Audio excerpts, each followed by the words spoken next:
அட்டகாசமான சுவையில் tiffin sambar recipe தாங்க நம்ம இன்றைக்கி பார்க்க போகிறோம். பருப்பு எதுவும் சேர்க்காம ரொம்பவே டேஸ்டியான சிம்பிளான ஒரு டிஃபன் சாம்பார். இட்லி, தோசை எல்லாத்துக்குமே ரொம்பவே நல்லாயிருக்குங்க. வீட்டில் எல்லோரும் ரொம்ப விரும்பி சாப்பிடுவாங்க. அந்தளவுக்கு சுவை ரொம்பவே சூப்பராக இருக்கும். நீங்களும் அது ஒரு முறை செஞ்சு பார்த்துட்டிங்கன்னா அடிக்கடி செய்வீங்க. அந்தளவுக்கு டேஸ்ட் நல்லாயிருக்குங்க. மிஸ் பண்ணாமல் ட்ரை பண்ணி பாருங்கள். வீடியோக்கு ஒரு லைக் கொடுத்துட்டு சேவ் பண்ணி வச்சுட்டு ட்ரை பண்ணுங்கள். எப்படி செய்யுதுன்னு பார்க்கலாம். இதுக்கு குக்கரில் 3 நல்ல பெரிய பழுத்த தக்காளியை இது போல் கட் பண்ணிவிட்டு சேர்த்துக்கோங்க. இது கூட ஒரு பெரிய சைஸ் வெங்காயத்தை இது போல் நறுக்கிட்டு சேர்த்துக்கோங்க. மீடியம் சைஸ் வெங்காயம்னா 2 கூட நீங்கள் சேர்த்துக்கலாம். அடுத்து ஒரு பச்சை மிளகாயை இது போல் சின்ன சின்னதாக கட் பண்ணிவிட்டு சேர்த்துக்கோங்க. ஒரு 5-6 பல் பூண்டு சேர்த்துக்கோங்க. நான் ரொம்ப பொடியான பூண்டுன்றதுனால கொஞ்சம் அதிகமாக சேர்த்துருக்கேன். அடுத்து 1/2 டீஸ்பூன் மஞ்சள் தூள் சேர்த்துட்டு ஒரு 250 ml அளவுக்கு தண்ணி சேர்த்துக்கோங்க. தக்காளி வெங்காயம் எல்லாம் மூழ்கி வர அளவுக்கு சேர்த்திங்கன்னா போதும். இப்போ மூடி வச்சுடுங்க. 3-4 விசில் வரட்டும். இப்போ ஒரு மசாலா ரெடி பண்ணிக்கலாங்க. ரொம்பவே சிம்பிளான மசாலா தான். 1 டீஸ்பூன் அளவுக்கு மல்லி விதை, 1 டீஸ்பூன் கடலைப்பருப்பு, 1/4 டீஸ்பூன் அளவுக்கு மிளகு சேர்த்துக்கோங்க.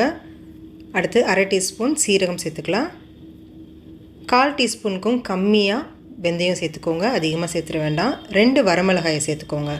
இந்த எல்லா மசாலாவும் சேர்க்கும் போது ஸ்டவ்வை லோ ஃப்ளேமில் வச்சுக்கோங்க, இல்லைனா மசாலாலாம் கருகிடும். இப்போ லோ டு மீடியம் ஃப்ளேமில் வச்சுட்டு 2 நிமிஷத்துக்கு இது நல்லா வறுத்துக்கோங்க. இப்போ இதை நல்லா ஆற வச்சுட்டு ட்ரையான மிக்சர் ஜாருக்கு மாற்றிக்கோங்க. இது கூட 1 டீஸ்பூன் அளவுக்கு சாம்பார் பொடி சேர்த்துக்கோங்க. சேர்த்துட்டு தண்ணி எதுவும் சேர்க்காமல் இது நல்லா ஃபைன் பவுடராக அரைச்சி எடுத்துகிட்டு வந்துடலாம். பாருங்கள், இந்த அளவுக்கு நல்ல ஃபைன் பவுடராக அரைச்சி எடுத்து வச்சுக்கோங்க. இப்போ தக்காளி வெங்காயம் எல்லாம் நல்லா வெந்து வந்திருக்கு பாருங்கள். இதில் இருக்க தண்ணியை தனியாக எடுத்து வச்சுக்கோங்க. எடுத்து வச்சுட்டு இப்போ ஒரு மத்து வச்சு தக்காளி வெங்காயம் எல்லாம் நல்லா மசிச்சு விட்டுக்கோங்க. நீங்கள் தக்காளியில் இருக்க தோலை நீக்கிட்டு கூட நீங்கள் இதை மசிச்சிக்கலாம். வெந்த பிறகு ஈஸியாக தோல் தனியாக வந்துடும். இல்லைனா தோலோடவும் மசிச்சு இது போல் ரெடி பண்ணிக்கோங்க. இப்போ தனியாக எடுத்து வச்சுருக்க தண்ணியும் சேர்த்துக்கோங்க. இப்போ தனியாக இருக்கட்டும். தாளிப்பு கொடுத்துக்கலாம். கடாயில் 2 டீஸ்பூன் அளவுக்கு எண்ணெய் சேர்த்துக்கோங்க. எண்ணெய் காய்ச்சதும் 1/2 டீஸ்பூன் கடுகு சேர்த்துக்கோங்க. அடுத்து 1/2 டீஸ்பூன் சீரகம், 1/2 டீஸ்பூன் உளுத்தம் பருப்பு, அடுத்து ஒரு பெரிய சைஸ் வெங்காயத்தை நல்லா பொடியாக நறுக்கிட்டு சேர்த்துக்கோங்க. இது கூடவே 2 கொத்து கருவேப்பிலையும் சேர்த்துக்கலாம். இப்போ ஸ்டவ்வை மீடியம் ஃப்ளேமில் வச்சுட்டு வெங்காயத்தை நல்லா வதக்கி விடுங்க. வெங்காயம் நல்லா கண்ணாடி பதத்துக்கு வதங்கி வரணும். பாருங்கள், இந்த அளவுக்கு நல்லா வதங்கி வந்த பிறகு இது கூட 1/2 டீஸ்பூன் பெருங்காயத்தூள் சேர்த்துக்கோங்க. அடுத்து 1 டீஸ்பூன் அளவுக்கு உப்பு சேர்த்துக்கோங்க. இப்போ நம்ம கடைஞ்சி வச்சுருக்க தக்காளி வெங்காய கடையில் சேர்த்துக்கோங்க. அடுத்து இது கூட அரைச்சி வச்சுருக்க மசாலாவையும் சேர்த்துக்கலாம். மசாலா ஃபுல்லாக சேர்த்துக்கோங்க, சரியாக இருக்கும். அடுத்து ஒரு 1/2 கப் அளவுக்கு தண்ணி சேர்த்துட்டு இப்போ இது நல்லா கலந்து விட்டுக்கோங்க.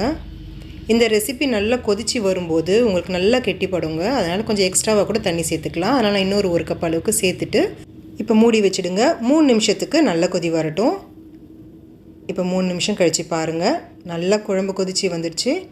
இப்போ ஒரு கப்பில் 1 டீஸ்பூன் அளவுக்கு கடலை மாவு எடுத்துக்கோங்க. நீங்கள் கடலை மாவு இல்லைனா பொட்டுக்கடலை மாவு கூட எடுத்துக்கலாம். கொஞ்சமாக தண்ணி சேர்த்து கட்டிகள் எதுவும் இல்லாமல் நல்லா கரைச்சி விட்டுக்கோங்க. கடலை மாவு அதிகமாக சேர்த்துறாதீங்க, 1 டீஸ்பூனே போதுமானது. இப்போ கரைச்ச கடலை மாவை குழம்புல சேர்த்துட்டு கைவிடாமல் கலந்து விட்டுட்டே இருங்க. கடலை மாவு சேர்த்ததும் குழம்பு நல்லா கெட்டிப்படும். அதனால் கைவிடாமல் 1 நிமிஷத்துக்கு நல்லா கலந்து விட்டுக்கோங்க. பாருங்கள், கொஞ்சம் திக்காக இருக்குது. இது கொதி வந்ததும் இன்னும் கெட்டிப்படும். அதனால் ஒரு 1/2 கப் அளவுக்கு தண்ணி சேர்த்து மூடி வச்சுடுங்க. ஒரு 5 நிமிஷத்துக்கு நல்லா கொதி வரட்டும். இப்போ 5 நிமிஷம் கழித்து பாருங்கள், கடையல் சூப்பராக நம்மளுக்கு ரெடி ஆகிடுச்சு. பொடியை நறுக்கின கொத்தமல்லி தூவிட்டு கலந்து விட்டுட்டு ஸ்டவ் ஆஃப் பண்ணிவிடுங்க. இட்லி தோசைக்கு அட்டகாசமான சுவையில் இருக்கும். மிஸ் பண்ணாமல் ட்ரை பண்ணி பார்த்துட்டு எப்படி இருந்துச்சுன்னு சொல்லுங்கள். இந்த வீடியோ உங்களுக்கு பிடிச்சிருந்துச்சுன்னா வீடியோக்கு ஒரு லைக் கொடுத்துட்டு ஃப்ரெண்ட்ஸ் ஃபேமிலி கூட ஷேர் பண்ணிக்கோங்க. Thank you friends.